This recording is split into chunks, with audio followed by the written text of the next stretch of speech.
Hey, what's shaking, guys? Grumpy Uncle Pat here with another video. And I know these start to get redundant after a while. I start saying the same thing over and over again. But the simple fact is, like, I think I'm kind of random thought associating things going on in my life or things that remind me of things that go on in my life. Again, if you have any questions or concerns, anybody out there, just ask and I'll try to have a conversation about them.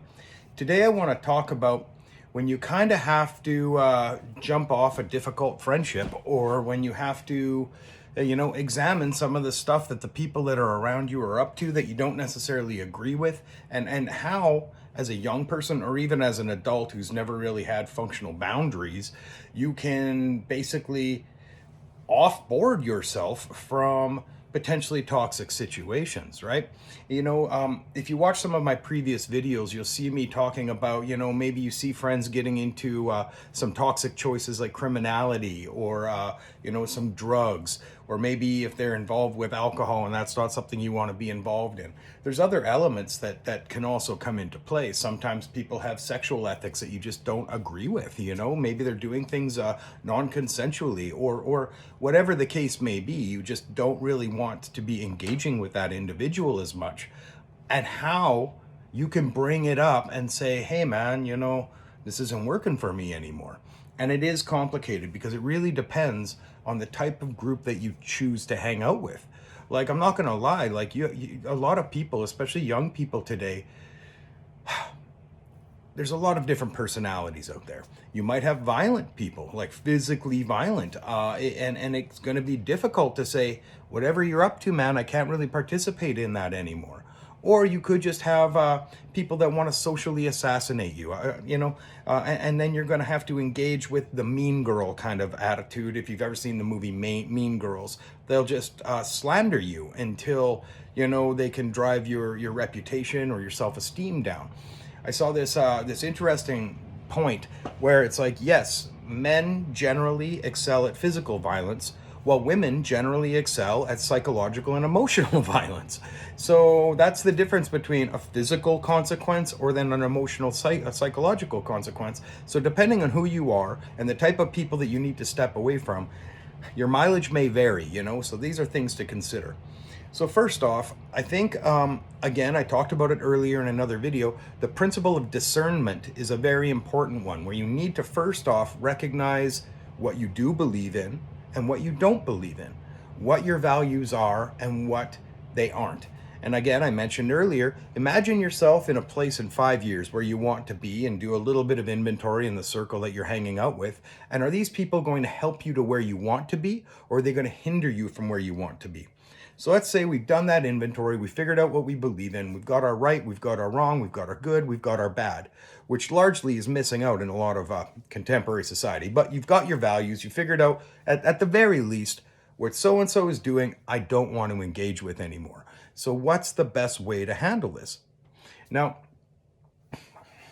if we're coming from a culture of dignity, where two people can have a conversation, you should be able to have a grown-up conversation, say, hey man, whatever you're up to, I think that's cool. That's good for you. It's not working for me, so I'm just going to have to step out. And the other person will say, well, no problem. I understand, and I'm going to go do this, and I'll catch you when I catch you. And that's a dignity culture, right?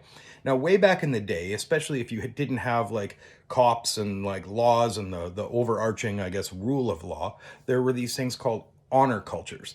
So if you felt offended, or if your family got slighted, you had almost a cultural moral obligation to handle that with violence, right?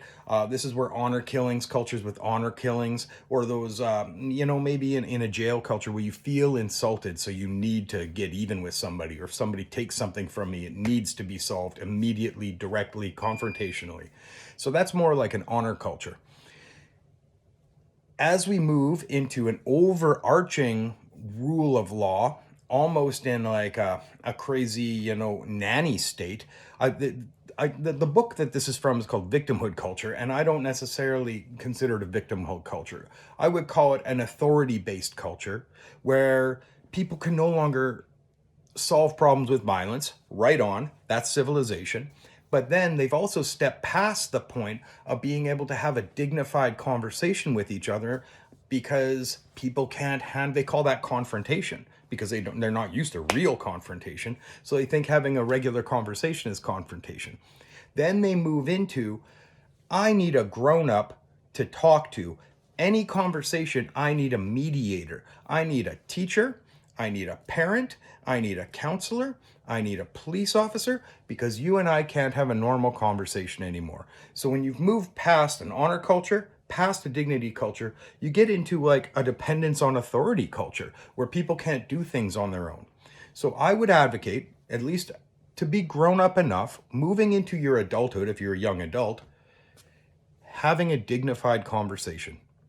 Try to keep in mind that the other person has an equal amount of depth and worry and anxiety and potentially trauma as you. So you're going to have that conversation and tiptoe around potentially the minefield of their little triggers. Okay.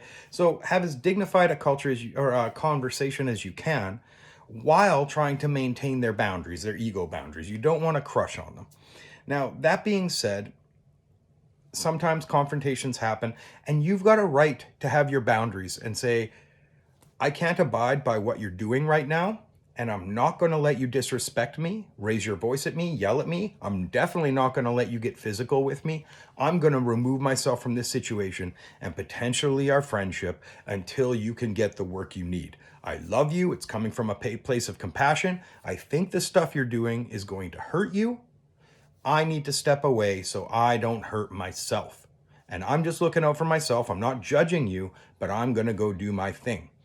Now, that being said, sometimes people will stew and they'll spin their gears and they're going to call you and text you, or maybe they're even going to hit social media and try and slander you or libel or all of that stuff. Sometimes what other people think of you is not your business. And this is a really important thing to remember, that if you're sitting there stewing on all of this stuff, you're letting them drag you into their drama. Don't fall for it. Now, if this is a person that you really think might get really volatile, like maybe they're involved with criminality, maybe they're involved with like really toxic stuff, you might just need to step away quietly. Answer less texts, like less posts, share less content, respond less when they send you things, because sooner or later they will understand something is up. And if they don't have the dignity enough to approach you and ask directly, hey man, I've noticed this, what's the problem?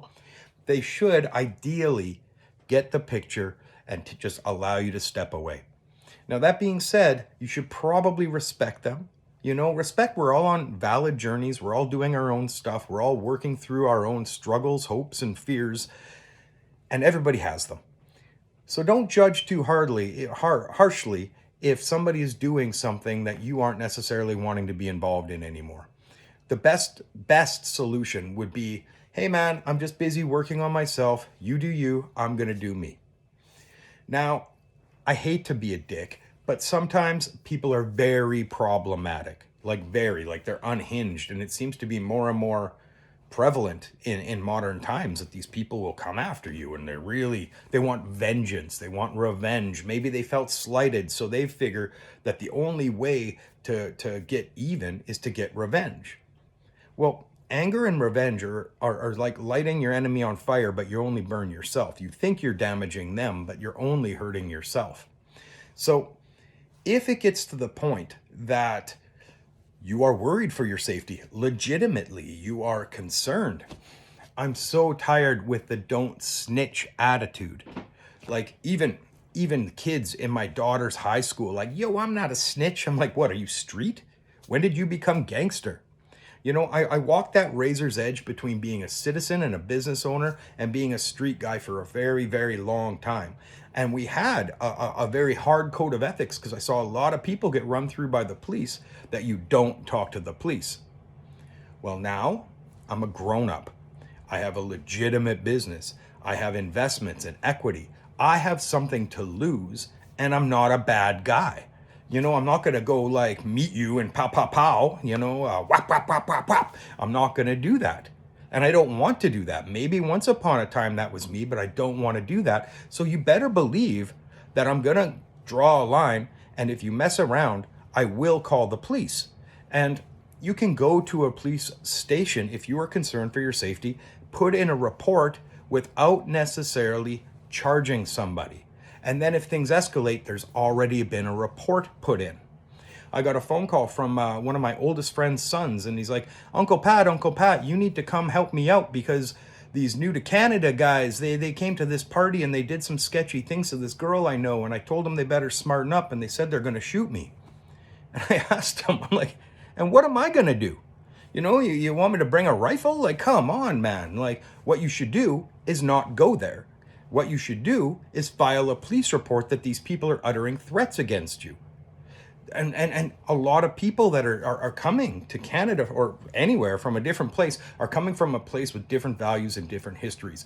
A lot of people come from war zones or places with a higher level of violence or, God forbid, atrocity in their past. Their attitude towards violence might be significantly different than the average MMA kid, you know, or the average high school kid who grew up in a very privileged Canada, very safe and sane Canada. And these guys are coming from somewhere where the local warlord rolls into the village and starts chopping off people's hands.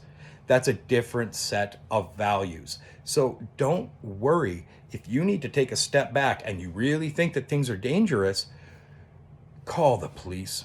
They're there for a reason. They separate chaos from order. And without them, everything would be chaos. So if you don't believe in a world where might makes right and the biggest guy with the biggest gun wins, chances are you better support good guys that have the ability to use ethical force. All right, this is getting long. I could go off for a while. If you have any questions or concerns, don't hesitate to comment or ask me a question. I will elaborate. I will give you more anecdotes. I've got so many. So if you have anything, don't hesitate to reach out. Love you guys. Peace, love, and granola. Stay safe. Stay upwards. Bye.